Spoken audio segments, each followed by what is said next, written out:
Hey guys, what's up? Today we're going to be taking a look at the Mjölnir Drums from Solemn Tones. Now, this drum plugin is super simple and will get you going really fast, and that's what I love about it. So, as far as the interface goes, you have some general faders on the bottom here. You can control all of the cymbal volume at once, or all the toms, or if you want to do the kick or the snare. You also can humanize the drums as well, which should, in theory, quantize them in such a way that it doesn't sound super rigid. There is a preset menu here, but there's not a whole lot, and you cannot save your own other than just saving it within your DAW. Like, I can just save the preset here in Fruity Loops. You can also click on each individual element in the kit to hear it. However, there are no alternate samples. You just, whatever samples you get for the drums are what you have. So it's not like the KVLT drums where you can kind of pick and choose the different snares you want and stuff. This is what it is. But like I said, it's going to get you going faster because you don't have to think about that shit. Now, if you want some more mixing options, you can go into the mixing tab here and control the volume and the room as well as the direction they've been panned. Another cool feature is the invert pan, which the KVLT drums had as well, where it just switches the left and right panning. So it really changes the way that it sounds because it flip-flops everything in your speakers. And you also have the master volume, the volume of the direct mic, and the volume of the room mic for all, like the entire kit. But I love that you can just take the room out for only the kick. That's awesome. But yeah, pretty simple, but also gives you options, which is nice. I would definitely take this in post and add like EQ on the samples and stuff to kind of tone down any unwanted frequencies or anything like that. So yeah, it's pretty chill. There's one other thing I want to show on the interface, which is the routing, which is essentially what I was just saying, how you would want to mix it with your EQ and stuff.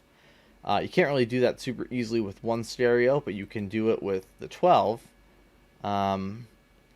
Ideally, this is the best way to mix your drums because then you can do each individual element in the kit and make sure it sounds great in your mix. Give it the appropriate amount of room, and if you do want to boost any frequencies, you're not doing it to anything else than the one thing that you want. So that's important, but I'm not going to lie.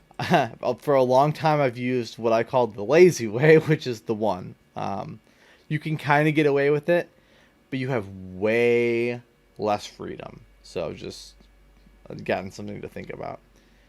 And another thing is you can change the MIDI mapping as well, but I've never fucked with that, so I wouldn't. It's not really super important.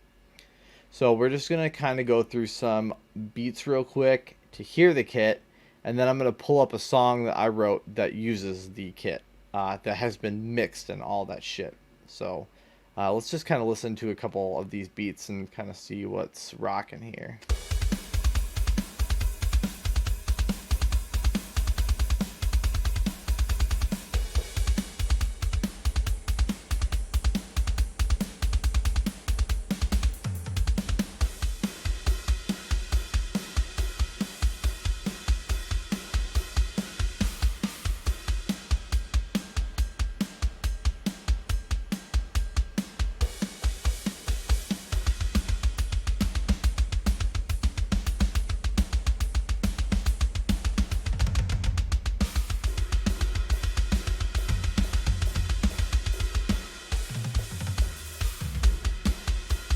Turn the humanize all the way up. I'm really hearing it now. Oh my god. Turn it all the way off. Wow, yeah, that's surprising. When I had previously recorded this video and fucked it up, and the humanize feature on the other beat did not sound super substantial, but I'm beginning to think it's actually a little bit more powerful than I once thought there. So yeah, let's kind of do the same thing here real quick, but let's mess with some of the faders and whatnot. So let's just go back to, like, I think this had the ride cymbal beat. This will be fine. Alright, so like, you can do a lot here. Some more room for snare.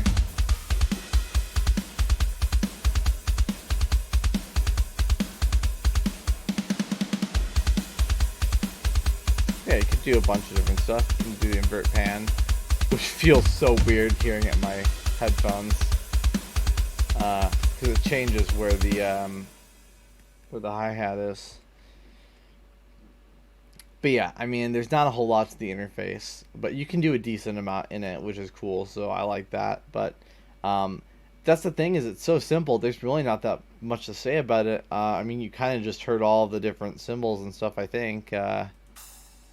Yeah, it like super big kit, super epic, and I think it's good for a lot of different things, but I do think it would probably excel in the area of just absolute epicness. So, if you don't have something with a lot of energy, I don't think I would choose this drum kit for like a ballad.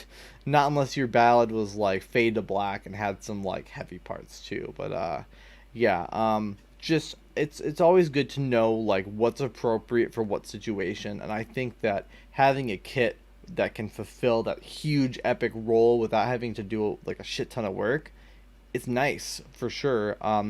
Like if I wanted to make the same sound with the KVLT drums, I would have to process it a lot because that's not the sound that that kit gives you. And I think that that's the important thing about all of these different plugins and tools, is to know like when is it appropriate to use one tool versus using another tool, and remembering that you even have a certain tool sometimes. And I know some composers have like terabytes and terabytes of shit, so yeah, I do think this is a good plugin for like the metal and the rock shit, especially if it's really, really intense. So one thing that I'd like to do to demonstrate that is to pull up a song that I've previously used this in a mix for. Alright, so we're going to play everything together real quick, and then I'm going to solo the drums so you can hear just the drums.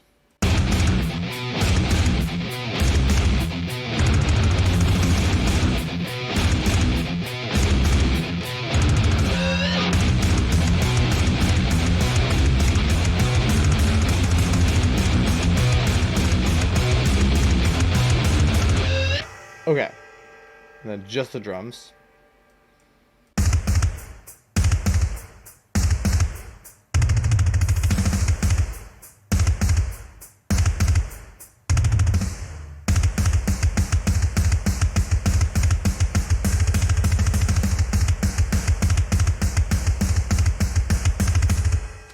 Now, I can definitely hear a lot of room that I left in that I probably would take out now as a producer, but yeah, I think that's a pretty good example of it in a mix. I mean, this song is super intense. I also used my lazy method for using the EQ and whatnot, so this is what the drums would sound like without all the stuff on it.